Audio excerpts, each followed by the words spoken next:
सबसे पहले मैं आपको ये बता देता हूँ कि ये चुनाव कहाँ कहाँ होने वाले हैं। इस बार ये 3 म्यूनसिपल कॉरपोरेशन में चुनाव होंगे, अम्बाला, सोनीपत और पंचकुला। म्यूनसिपल काउंसिल रेवाड़ी का चुनाव होगा और म्यूनसिपल कमेटी दारूहेड़ा, उकलाना और सांपला का होगा। उसके साथ टोहाना, झज्जर, राजौंद, कनीना, तराउडी और सधौरा में बाई इलेक्शन होंगे वार्ड्स के।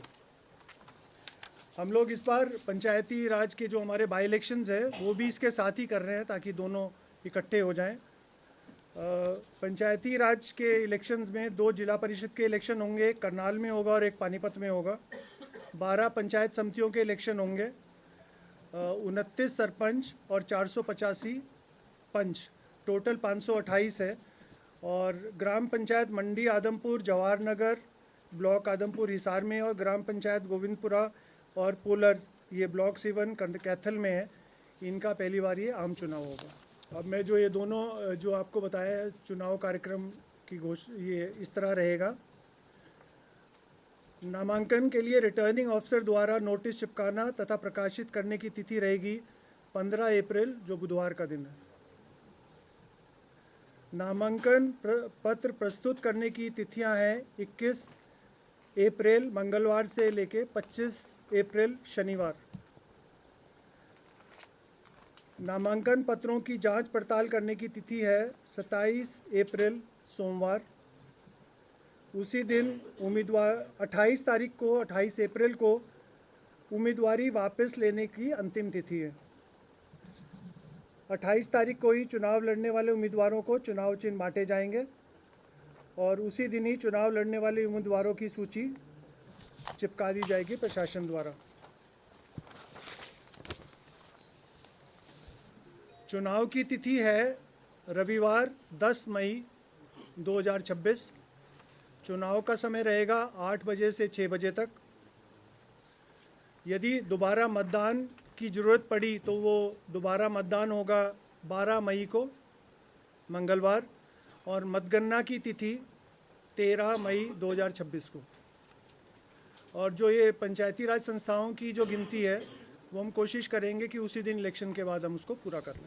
जो भी इन इलेक्शंस के नामांकन फॉर्म और नामांकन के साथ दिए गए जाने वाले शपथ पत्र हैं, उसका फॉर्मेट हमने राज्य निर्वाचन आयोग की वेबसाइट पर उपलब्ध करा दिया है। ये पहली बार है, ताकि जो भी उम्मीदवार हैं वो उससे डाउनलोड करके और उस पर अपना नामांकन भर सकें। नगर निगम, नगर परिषद, नगर पालिका के वार्डों की कुल संख्या, महापौर, अध्यक्ष, सदस्यों के पदों, वार्डों जो कि अनुसूचित जाति महिला, पिछड़ा वर्ग ए, पिछड़ा वर्ग महिला, पिछड़ा वर्ग बी, पिछड़ा वर्ग बी महिला एवं महिलाओं के लिए आरक्षित है, उसका भी ब्यौरा आपको इस प्रेस कॉन्फ्रेंस के बाद दे दिया जाएगा कंप्लीट। अपेक्षित मतदाता केंद्र और कुल मतदाताओं की संख्या भी दे दी जाएगी। सबसे पहले आदर्श आचार संहिता, मॉडल कोड ऑफ कंडक्ट, ये आज से ही लागू हो गया है क्योंकि नोटिफिकेशन हो चुका है। इन जिलों में जिन अधिकारी कर्मचारियों को नगर निकायों को चुनाव कार्य के लिए लगाया गया है वो चुनाव होने तक स्थानांतरित नहीं किए जाएंगे। इसके अलावा चीफ सेक्रेटरी को भी एक लेटर लिख दिया गया है कि मॉडल कोड ऑफ कंडक्ट में जो जो चीज़ें प्रशासन और राजनेता नहीं कर सकते हैं वो उनको लेटर लिख दिया गया है ताकि उसका सख्ती से पालन किया जाए। चुनाव लड़ने वाले उम्मीदवारों के लिए शैक्षणिक योग्यता आप लोगों को पता ही है, वो फिर से दोहराने की ज़रूरत नहीं है, वो प्रेस विज्ञप्ति में भी आपको दे दी जाएगी। इसी तरह जमानत जमा राशि, खर्चा सीमा मैं आपको बता देता हूँ। महापौर, अध्यक्ष और नगर निगम, नगर परिषद, नगर पालिका के सदस्य के लिए चुनाव लड़ने वाले उम्मीदवारों के लिए खर्चा सीमा इस प्रकार होगी। नगर निगम महापौर के लिए 30 लाख की सीमा है और सदस्यों के लिए 7.5 लाख की सीमा है। नगर परिषद के अध्यक्ष की सीमा खर्चे की 20 लाख रुपए है और सदस्य की 4.5 लाख रुपए है। नगर पालिका के अध्यक्ष की 12.5 लाख है सीमा और सदस्यों की 3 लाख है। चुनाव लड़ने वाले सभी उम्मीदवारों को चुनाव खर्च का हिसाब रखना होगा और चुनाव नतीजा आने की तारीख से 30 दिनों के अंदर उपायुक्त या राज्य चुनाव आयोग द्वारा नॉमिनेटेड ऑफिसर को जमा करानी होगी। ऐसा ना करने पर उम्मीदवार को 5 साल के लिए अयोग्य घोषित कर दिया जाता है। इस बार हम लोग नई चीज़ करेंगे, जो भी एक्सपेंडिचर ऑब्जर्वर होंगे, जिस तरह असेंबली और लोकसभा इलेक्शन में होता है, उनकी जिम्मेवारी होगी, वो उनको एजुकेट भी करेंगे, बिकॉज इसमें हर एक को पता नहीं होता इसके बारे में।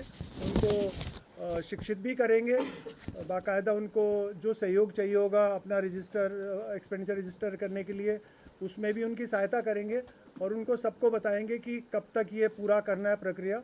और ये एक्सपेंडिचर ऑब्जर्वर्स की इस बार ड्यूटी लगाई जाएगी कि लास्ट के 2 दिन में वो कैंप करेंगे अपने ज़िलों में, ताकि कोई भी इससे वंचित न रह जाए, क्योंकि उसके बाद फिर जब ये कार्रवाई होती है उनको डिस्क्वालीफाई करने के लिए, वो बहुत अच्छी नहीं होती। इस बार स्टेट इलेक्शन कमीशन हम लोग एक एग्रेसिवली और एक पॉजिटिव उसमें उनका सहयोग देंगे इस कार्य में।